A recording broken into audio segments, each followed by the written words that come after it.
Hi! எண்ணெய் கத்திரிக்காய் குழம்பு எப்படி பண்ணலான்னு பார்க்கலாம் வாங்க. செம்ம டேஸ்ட்டாக இருக்கும். தேவையான பொருளெல்லாம் கட் பண்ணி வச்சுருக்கோங்க. ஒரு கடாயில் எண்ணெய் விட்டுட்டு கத்திரிக்காவெல்லாம் சேர்த்து நல்லா பொன்னிறமாக பொரித்து எடுத்துக்கலாங்க. இந்த அளவுக்கு நல்லா பொரிஞ்சு வரணுங்க. அப்போ தான் டேஸ்ட்டாக இருக்கும். இப்போ அதே கடாயில் நல்லெண்ணெய் சேர்த்துக்கலாங்க. கடுகு சேர்த்துக்கலாம். ஜீரகம் ஒரு 1/2 ஸ்பூன் சேர்த்துக்கலாம். ஒரு 5-6 மிளகு சேர்த்துக்கலாம். ஒரு 1/4 ஸ்பூன் வெந்தயம், தாளிப்பு வடகம் சேர்த்துக்கலாம். பெருங்காயத்தூள், கருவேப்பிலை ஒரு கொத்துங்க, 10 பல் பூண்டு, வெங்காயம் ஒரு கைப்பிடி எல்லாம் நல்லா வதங்கினதுக்கப்புறம் தக்காளி சேர்த்துக்கலாங்க. தேவையான அளவு உப்பு சேர்த்துக்கலாம். அதுக்கப்புறம் ஒரு மஞ்சள் பொடி கொஞ்சம் சேர்த்துக்கலாம். ஒரு 1/2 ஸ்பூன் குழம்பு மிளகாய் பொடி, ஒரு 1/2 ஸ்பூன் தனியாத்தூள் சேர்த்து நல்லா வதங்கினதுக்கப்புறம் புளி கரைச்சி உள்ளே சேர்த்துக்கலாங்க.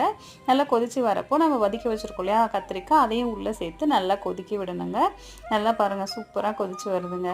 இந்த சமயத்தில் நம்ம ஒரு 1/2 ஸ்பூன் நாட்டு சக்கரை வேணால் நீங்கள் சேர்த்துக்கலாங்க. கொத்தமல்லி தழை தூவிக்கலாங்க. எண்ணெய் பிரிஞ்சு எவ்வளோ அழகாக சூப்பராக வந்திருக்குங்க. சுடு சாதத்தில் போட்டு சாப்பிட்டா வேறு லெவலில் இருக்கும். கண்டிப்பாக ட்ரை பண்ணுங்கள். பாய்.